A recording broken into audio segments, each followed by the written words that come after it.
I wanted to take a moment and just share some of my experiences so far with my Velotric Nomad 1 Plus that I purchased used, granted very slightly used. It had, I think, 4 miles on it. The previous owner literally rode it once to class and back and said, okay, this isn't for me.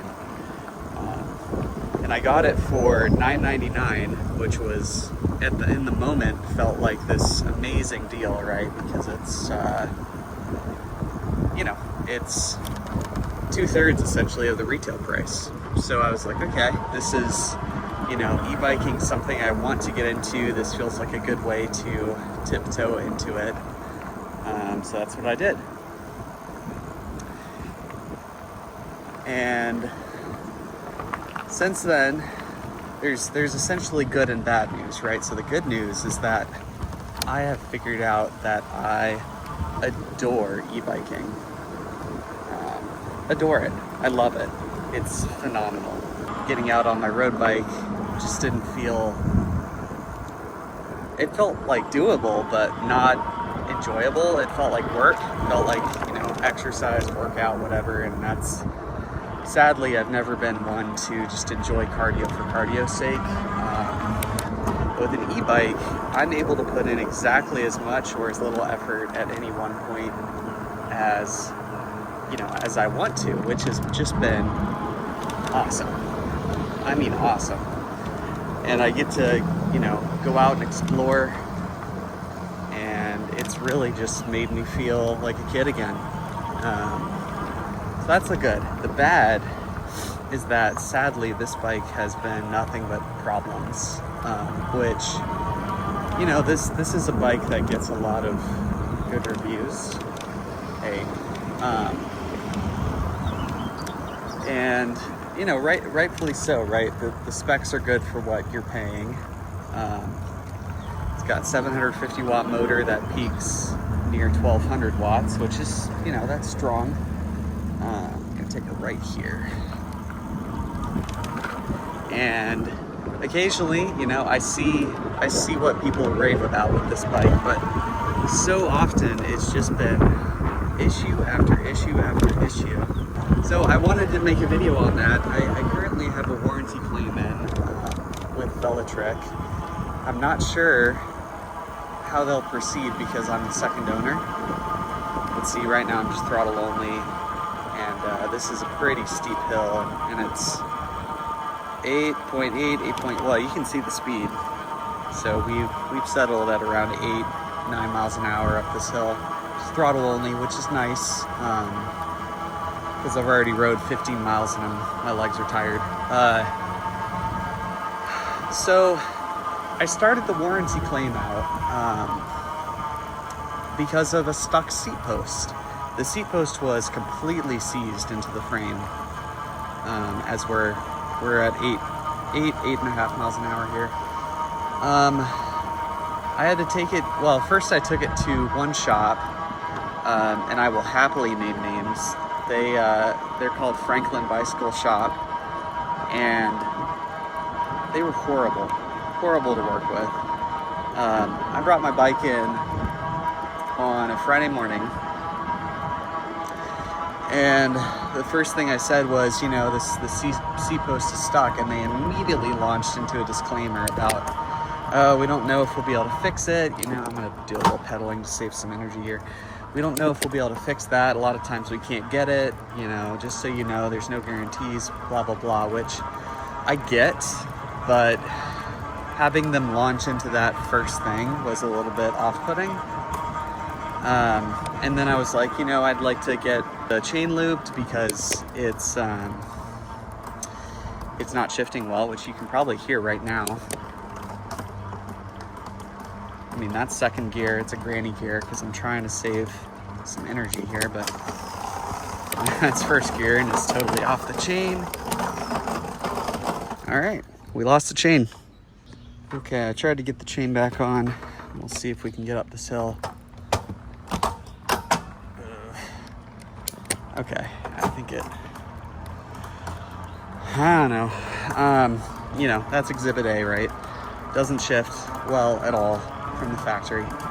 Now, granted, I didn't build this bike. I didn't assemble it myself. Original owner maybe didn't do the best job. I don't know. But, you know, it's just been really disappointing so far. So, stuck seat post.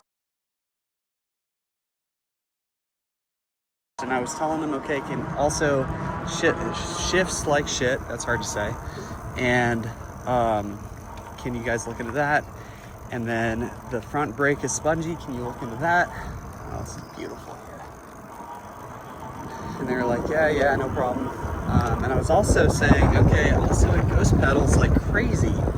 You get to 21, 22 miles an hour on this bike, all of a sudden you're just spinning out. Hey, how's it going? So, so I had this kind of list of issues, and to be fair, they were like, oh, you know, we probably won't get to it until next week, and I was like, fine. Well, I didn't realize they were closed Sunday and Tuesday, all day. Saturday, I text them, and I'm like, hey, you know, have you had a chance to look at it? And they're like, yeah, we tried for 15 minutes, couldn't get it. It'll be next week. Tuesday morning rolls around, and I'm like, hey, I'd like an update. I got nothing. And I texted them because they said to text them. And then Tuesday afternoon, I'm like, hey, what's the update? You know, still nothing. Tuesday evening, I'm like, I'm gonna come pick her up. You know, there's no communication happening at all. And they actually, when I got there, they were like, yeah, we couldn't get it. We tried for 15 minutes. Pay us $20 for 15 minutes of labor. So that was like 4 or 5 days without my bike, where nothing got done. I took it to Moab Bikes in Franklin, and they got the seat post out in under a day, which was incredible.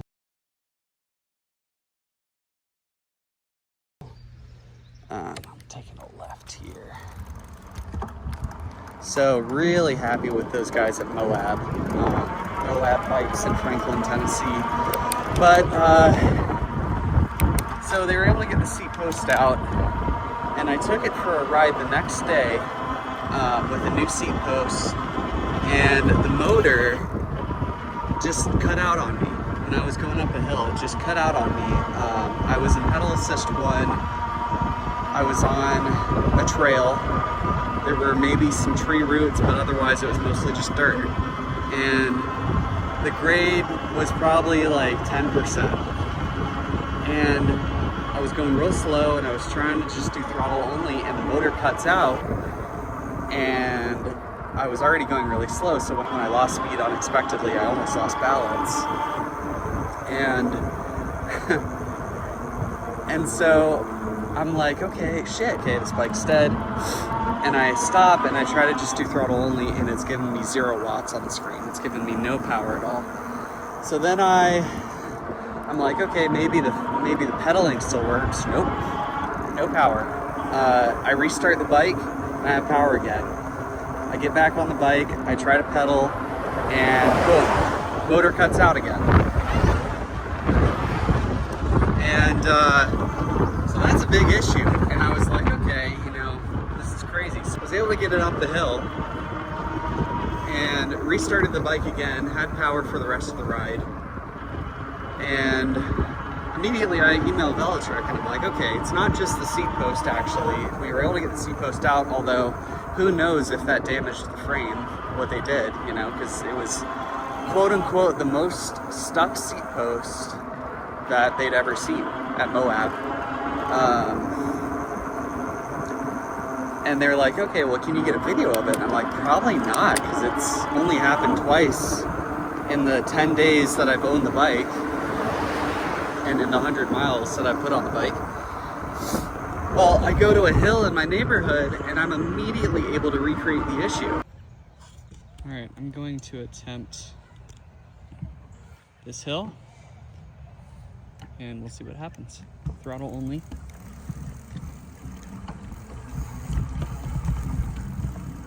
Okay, it's dying. Oh, there it happened. So I have absolutely no power in my throttle. I hit the thumb throttle and nothing. Hitting the thumb throttle again, Brake is not activated. I'm just balancing the bike and we got absolutely nothing happening. Nothing. Nothing. And if I restart, if it's anything like yesterday, I should have power back now. Yep, I do. 480 watts. Oh God. Yep, and see, it just let go. And now I got nothing again. So I got a video of it, which was good. But it's like reproducible now. So I'm like, okay, now I have a bike that anytime it's under load, it might just cut out on me. And I have to do a full reboot of the bike to get power back. And you combine that with the stuck seat post, which Moab says, you know, it was bone dry from the factory, so they didn't grease the seat post in the factory. Because it comes pre-installed, right? It's not the original owner that put the seat post on. The seat post comes installed and it should come lubed. And it wasn't lubed. So then you combine that with the shifting, which you just witnessed. Pretty much first gear through fourth gear are useless on this bike. They don't, you know, it doesn't stay on the chain. And eighth gear recently, which is the gear I use most, actually, has just stopped working. So I'll demonstrate that. So I'm in seventh now, and I'm gonna shift to eighth, and I'll slow down so you can hear it.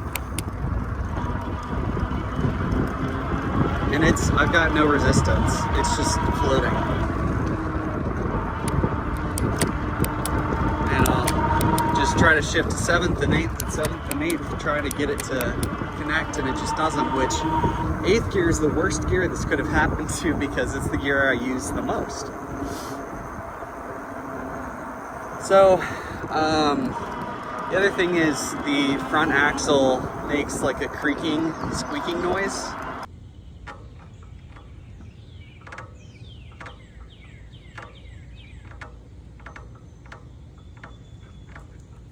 Those are my issues I've had with the bike.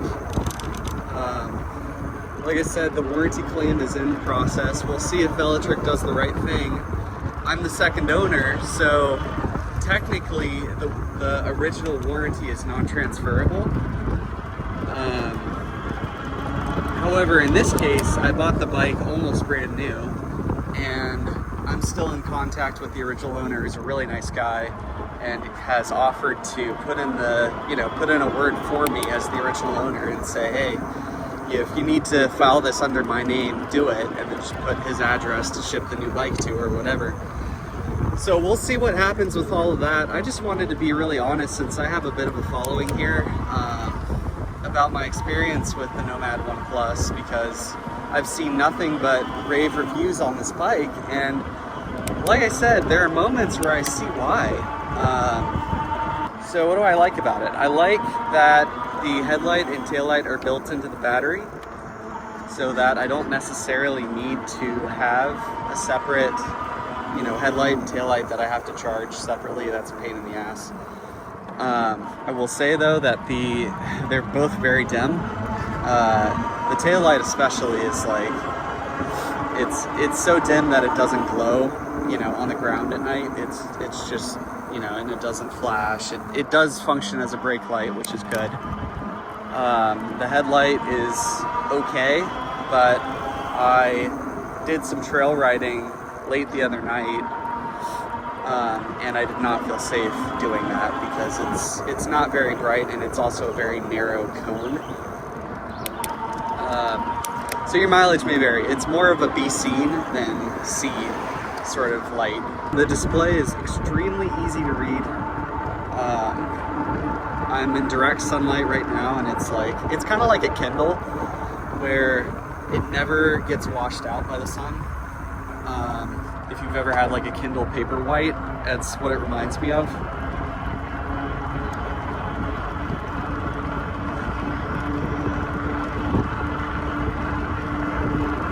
I like the torque, honestly. Like when we get up to, like right now we're at 800 watts, 1000 watts, and we're moving.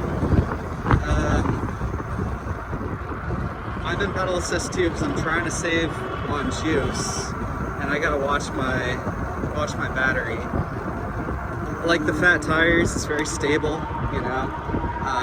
I was just going 38 miles an hour on a downhill, and it was like, hey, I feel confident. I don't feel like I'm in danger doing 38. I don't feel like if I hit a patch of mud in the road, it's gonna go sliding underneath me, which has happened to me plenty of times on a road bike. Oh, one thing I really like is that it has a USB port on the screen so that I can keep my phone charged while I'm riding. And it's not fast.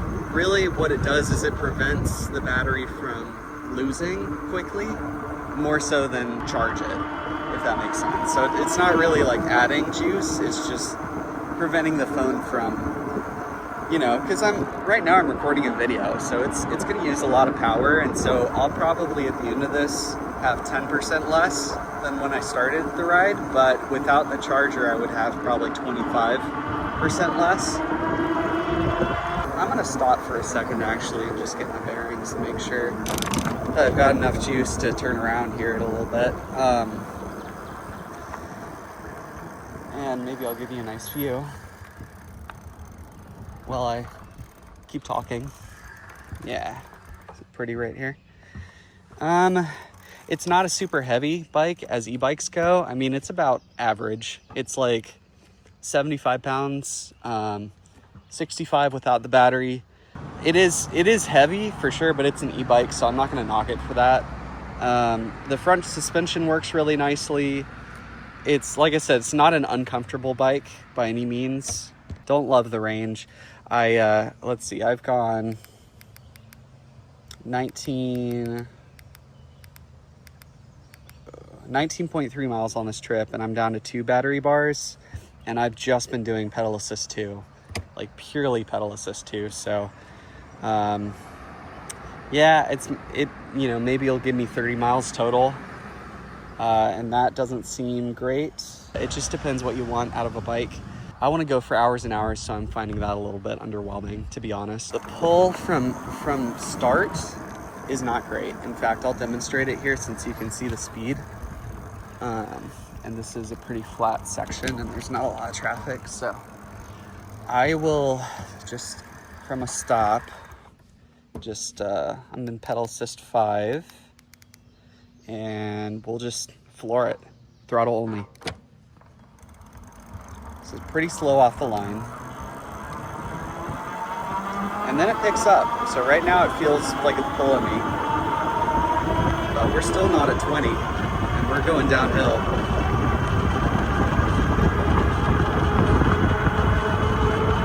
I'm still just throttle only, pedal assist 5.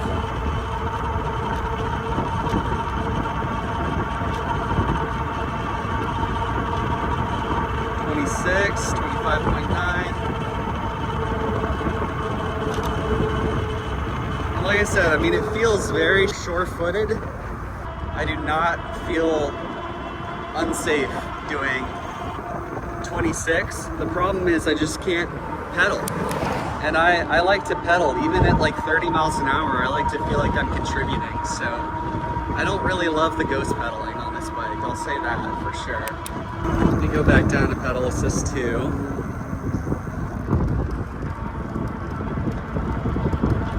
And you can probably hear that again. That's me in 8th gear with it not really being hooked up.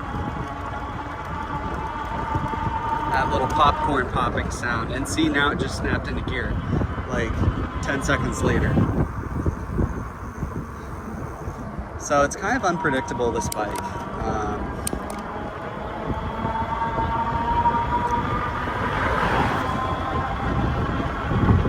What else do I like about the Nomad 1 Plus?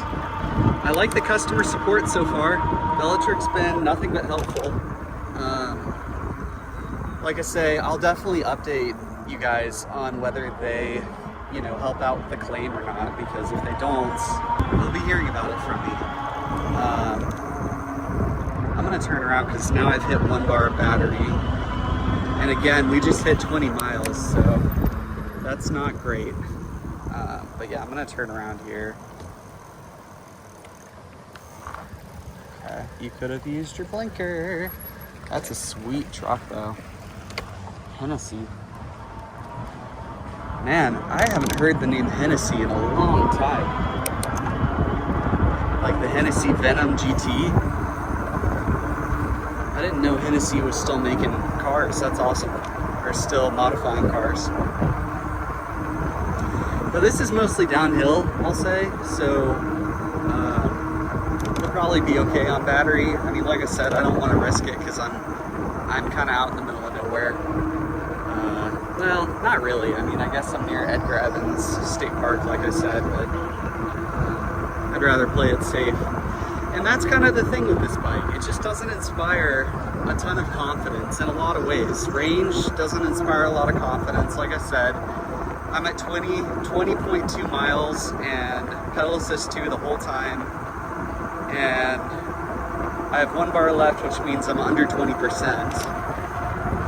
Or under 25%, I guess. Well, no, there's 5 bars, so under 20%, which means that I'd be lucky to get 25 miles out of it. And with the motor, that just kind of cuts out. Under torque, that's not good. And at the same time, I love e-biking. It's just an absolute blast. I have a Wired Freedom on the way. I will definitely do a review of the Wired Freedom if you guys like this video. And if you guys like this kind of thing. And no, I've never done a review before on my YouTube, but if you like this sort of format, I will absolutely do a review on the Wired Freedom. It's the new style with the torque and cadence sensor. This is, of course, just a cadence sensor. And the new frame style, which I vastly prefer over the old frame style. Shit, man, this is beautiful here. This is really, really pretty. So it's tough. It's like, how do you both say, okay, I love riding this bike because I love e-biking, but also I want more from this bike. I really do. I think it should be better than it is. And like I said, it's very possible that I just got a lemon, you know? And I honestly, it seems that way. Like I just got a lemon because, you know, people don't often talk about the Nomad 1 Plus as a unreliable bicycle. But again, in my experience, I've had this bike for 3 weeks today, and literally half of that time has been spent unrideable in some form or fashion because the seat post was seized and it was off to an angle, and so you can't ride it, or it's in the shop. But honestly, like, this bike has not been reliable, and yet it's so fun. It's just so fun to ride. So it's like, would I recommend a Nomad 1 Plus? I think I would, as long as you buy it in such a way where you would have warranty support. Because I would not buy a used one where you may or may not have warranty support. And honestly, I would probably steer you towards like the Adventure, or the Nomad 2X. I've heard that the Nomad 2s don't really hold charge, like their range is not very good. That's just what I've read. I'm on some Velotric Facebook groups, so that's what I've read. The 2X seems to be the one that people are happier with, and it's got the full suspension. But yeah, I don't know that I would jump to recommend Velotric as a brand at the moment, even though their customer support has been pretty good so far. And like I said, we'll just see what they do. Because they can absolutely deny my claim on the basis that I bought it used, even though it was essentially brand new when I bought it. I mean, the odometer as of today is like 130 miles maybe, and 126 of those are me. You know, so yeah, it's just been disappointing for sure. I did get a good deal on the bike. Like I said, $1,000 for a $1,500 bike is a good deal. These are older. You know, something like a Velotric Fold 1 Plus has the new technology. It's got the built-in turn signals, cadence torque, sensor swap technology is what they call it. And, you know, of course that one folds. It's lighter weight. It's easier to live with. So if they do the right thing here and they say, hey, we'll ship you a new bike, I may push for a Fold 1 Plus because I'm more likely to actually keep that alongside the Wired Freedom, because it's so different than the Wired Freedom. The Wired Freedom is a 120-pound bike, you know, with monster torque. The Fold 1 Plus is something you can just kind of throw in the back of your car, and that's appealing. So we'll see, man. But I've fallen in love with this personal electric vehicle idea. I really have. And this is just kind of my stream of consciousness thoughts on it. What else do I not like about this bike? Like I said, I don't like the range of it. I don't think it's very good. Like I said, I'm at 22.5 miles, pedal assist 2. I'm probably around like 15% battery at the moment. I don't like that there's not a percentage battery indicator. I find that unintuitive. I don't like that it doesn't have a color display. That's more of a nitpicky thing, but I don't like that you can't customize the pedal assist levels individually. Like I said, I don't like the headlight and taillight, but I do like the convenience. Oh, he's flying. I do like the convenience of not having to charge them. But again, that's a very standard thing on all e-bikes that I've seen, so do with that what you will.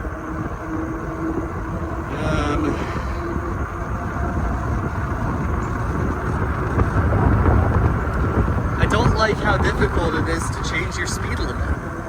You have to hold down the power and up buttons for 20 full seconds when the bike is off to get into that menu.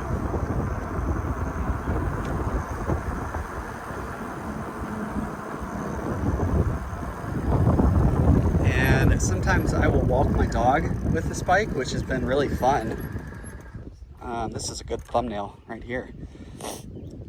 And, you know, so I want to set the speed limit to like 12 miles an hour at pedal assist 5. So that pedal assist 1 is only like 5 miles an hour and he can just kind of jog next to me. So I don't like how cumbersome that is, having to hold down buttons for, you know, 20 seconds. Like, that seems way excessive for something that, you know, people will do pretty often, I think. At least in my use case, I do it pretty often. So I know the Wired Freedom has, and I'm not trying to directly compare because there's a huge price difference, but I know with that bike, you can dial in the percentages of each power assist level right there in the settings menu. So I would like to have seen more flexibility, and I know the new Velotrics already have that. Yeah, I would say I do not like the takeoff torque.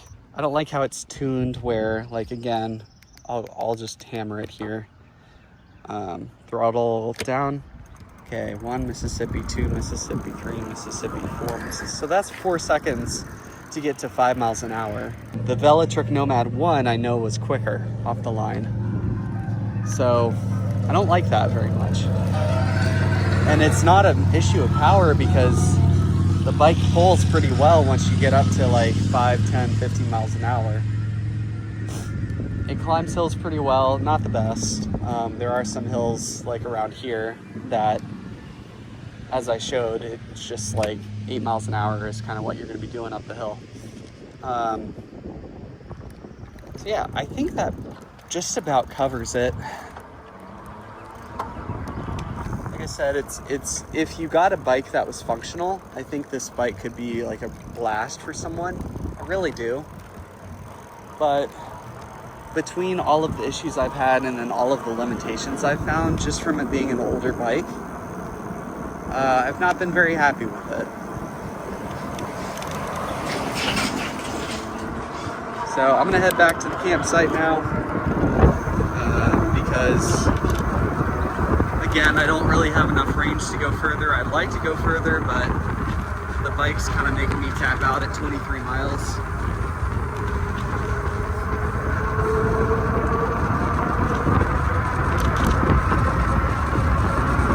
Woo! 36.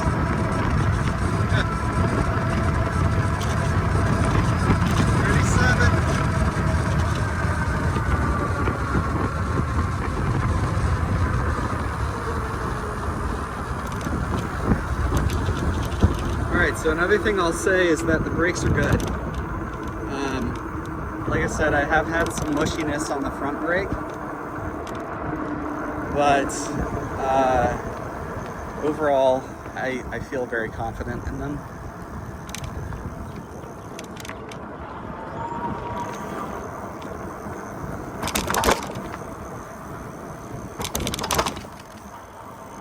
And yeah, I've had a blast riding it today, even with all of its problems, you know, which just tells me that the wired freedom, when it comes, I'm really hoping that it'll be drama-free and it'll give me everything I want in a bike. Hope you guys enjoyed this review. I'm sure this was a really long video, 32 minutes, but I did want to give my thoughts because I've had the bike long enough to have some opinions that might be helpful. So if you like this style of video, give me a like, hit subscribe. I do want to get back to some music videos too, so look out for that. But in the meantime, I'll catch you next time.